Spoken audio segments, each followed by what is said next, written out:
Hello, all you hardcore boxing fans out there. How you doing? It's Russ here from Porky's Corner, the biggest gob in sport.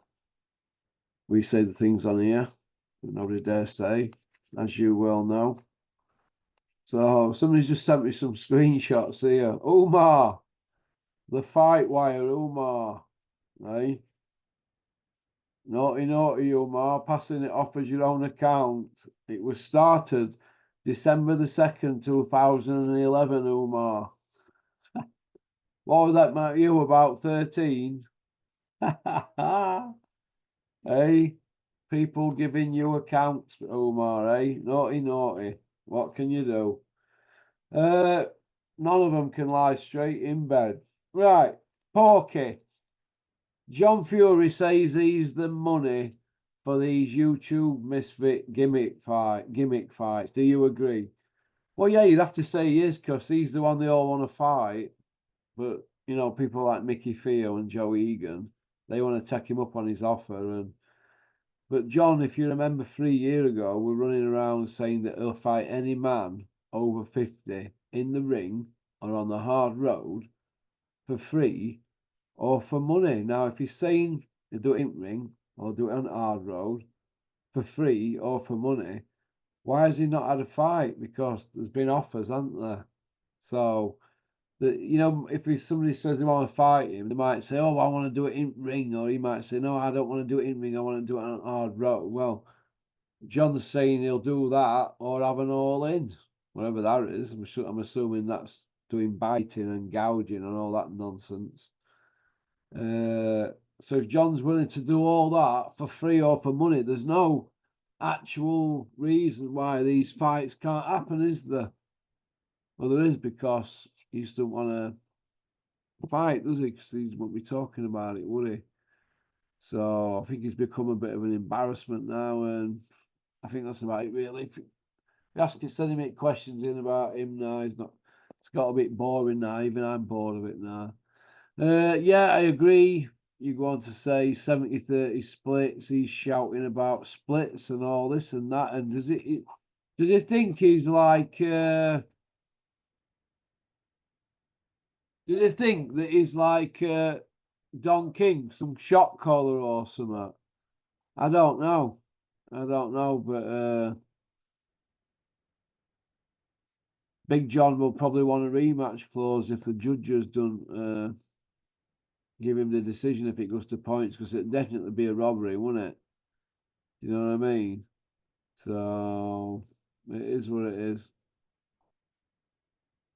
But will the media be able to mention, though, if he does have a fight at these press conferences, John's 100 bare knuckle fights? I don't think they will now, because he's trying to shut that one down now, isn't he, that Whopper? Because that is a Whopper, that one, isn't it? Why couldn't he just go for, like, I don't know, 67-3? You know, like Dean Lynch Ward. Why couldn't he do that? Why couldn't he go for 67-3 instead of, 100-0? Dean's amateur record. Unbelievable, isn't it? But it is what it is. But no doubt John will still be doing his book signings, his after party events, meet and greets, and all that, and anybody who needs to speak to John can have full access to him, even at Appleby or at Shane's book launch or whatever.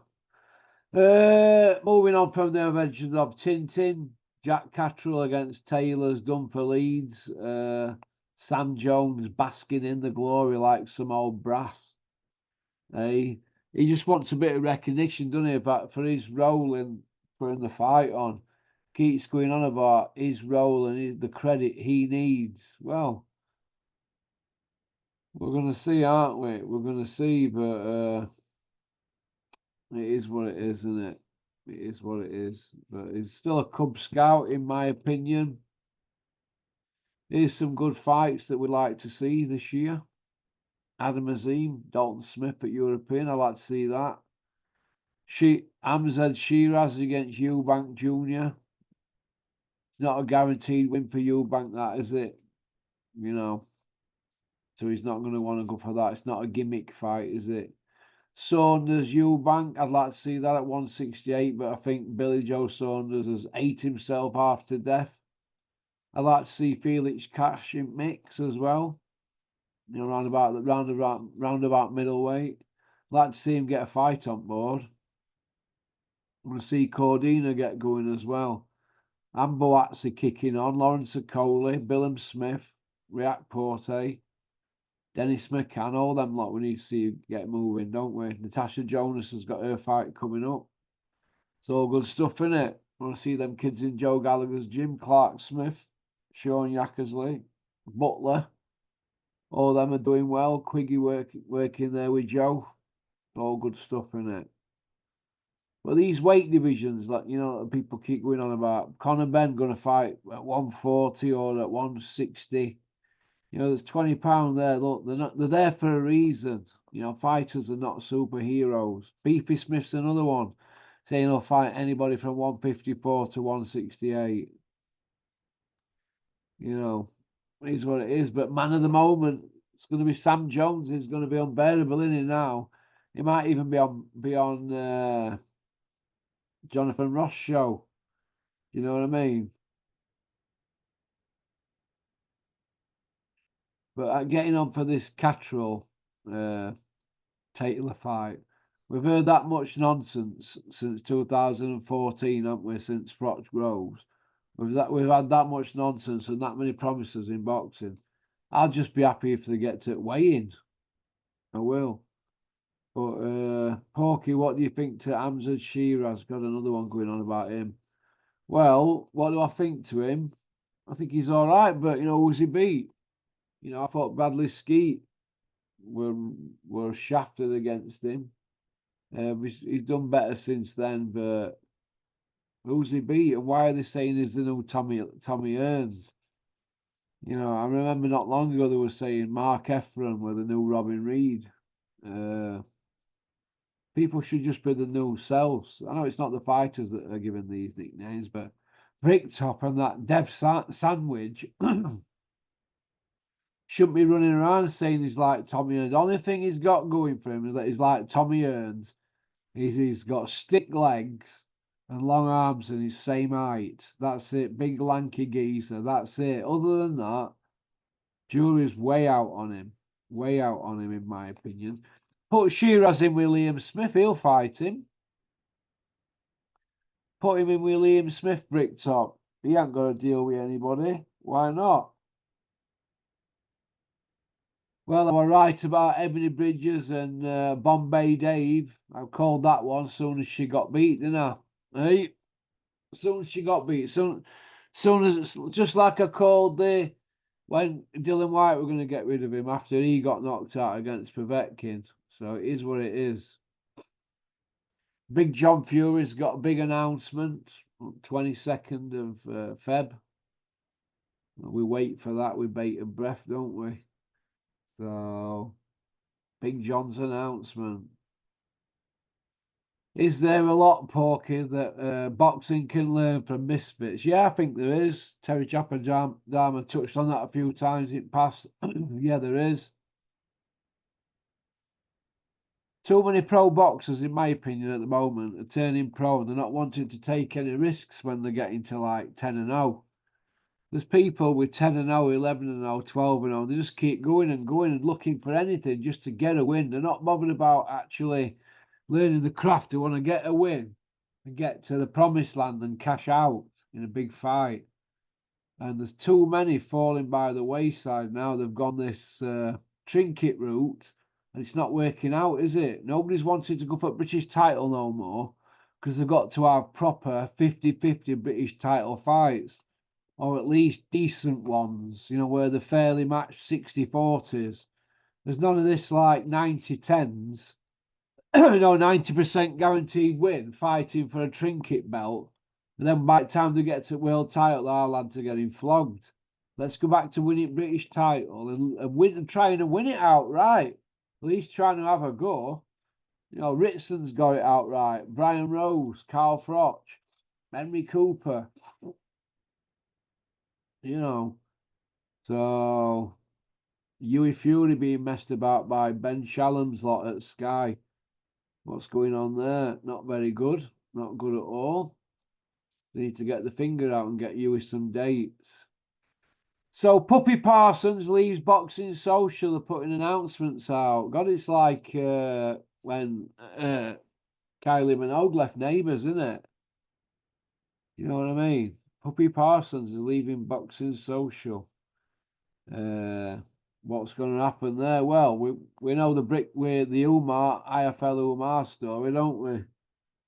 Hey, we know about that one. We used 13-year-old YouTube account that somebody's given. Top. Well, Spencer Brown, Gold Stars, backing Umar's channel, The Fight Wire. So I'm assuming Umar's going to be in-house asking nice, soft questions to Spencer Brown's fighter, Tyson Fury, and Spencer Brown and Bricktop. It's all nice and cozy, innit, these YouTubers. It's all nice in-house PR. They're not boxing journalists. They are in-house media. This proves it. How can we take these people serious? The word I'm looking for is grooming. Yeah, in a business sense, these people are being groomed and softened up. So it's funny, isn't it? Mark Tibbs sacked by Dylan White and Ebony Bridges, and look where they are now. Look what happened to them, eh? Anthony Yard. What next for him? Is he going to fight Mundo? Is he going to fight Boatsi? Is he going to fight Dan Aziz? Is he going to fight Ben Whittaker? That'll be interesting, won't it? VAR for the Fury Usyk fight. I don't know about this VAR, you know. Why can't we just go back to having not just keep it as judges as they are, just get better judges in, and if they do bad performances, get rid of them until we get it right. Don't start messing with boxing with VAR and that. Look what they've done to football, they've ruined it. I mean, what kind of VAR rules would it be? So it's going to be interesting to see what happens in it. Moving upside down.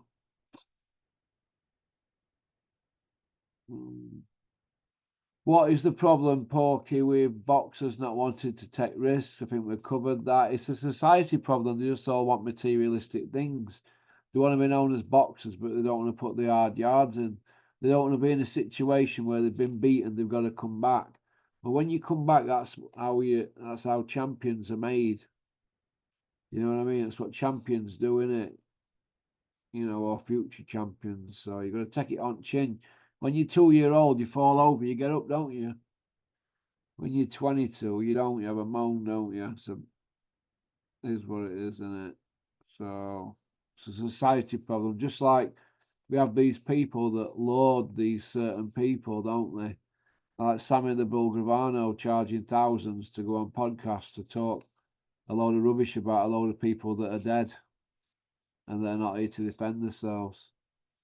You know, a bit like these people that go chasing Mike Tyson around and wanting to be their hero. Do you know what I mean? Kind of thing. Right. It's a society problem. Well, I'm right about the Bull Gravano one, aren't I? Killed 19 people. Right? He's charging $5 a pop to go on these podcasts and get killed 19 people and then put everybody into Old Bill. We've got everybody hanging out at the back of him. What is all that about? Whatever happened to morals? Mike Tyson hanging out at the back of him, look what he was like. Jesus. You know, if it's in you, innit? But some people just get away with it, don't they? They're loaded, aren't they? Tony Bellew going on about testosterone levels, saying his was 0 when he was 31. And Beterbius are like on button moon and he's 39 and he can't work it out. Well, maybe you should eat more oysters, Tony, and train a bit harder because Beterbia trains every day and that's how you produce testosterone. But has Tony a point? Well, if he's been juicing Beterbia, throw a book at him. But until we see otherwise, he hasn't been, has he? Deflecting questions, Porky. Eddie again, what do you think? They sent me an interview. Look. some YouTubers, they do get Eddie in difficult positions with questions, and what he does, he deflects them then. And if you notice the video you sent me, young man, he's deflected him, and that video's 3 weeks old. Eddie's not been on that channel since. So that's what happens. If you get too brave, he'll deflect you, take you down another avenue and cut you short. These people are like politicians, so it's not. I'm not going to say to you, it's no good telling me, because that'd be rude of me, because you took the time to send me a video. But it is what it is. Been saying it years. When's someone going to stand up to Eddie instead of being mesmerised by him or tucked in by him or softened up by him? Well, they're not going to do either when you're getting access. Like Umar can now build a channel, right, and get a few quid and a good living off a channel because he's got access to Bricktop and Furies and Spencer Brown and that are sponsoring him and all that. But he's not going to be put them in a tight spot, is he? He's not going to ask them any hard questions. Basically, all they're going to do is get their point across now through him. That's all it is. It's checkers, not chess. So, yeah, Sam Jones, Porky whipping up a storm. What do you think? Panto stuff. Yeah, I agree with that, Brian. I agree with that wholeheartedly. But what can you do? They've got to sell it, haven't they? Just like they'll have to sell White Rhino against little Johnny Bosch, won't they? They'll have to sell it, won't they, at some point? So they'll have to get Dave to come out with something daft. There'll be some WhatsApp messages back and forward leading up to that fight about what to say and who's going to say this and he said, she said. So get ready. It's pantomime stuff. Okie dokie. Back to liking and subscribing and leaving a comment. And more people are sharing videos on your WhatsApp and that as well, and leaving comments and subscribing. So thank you very much. Okie dokie, everybody have a great Tuesday. Pop, pop, bang. Peace out. Max, you better be training, Max. I'm watching from afar. Big shout out, Nick Manners.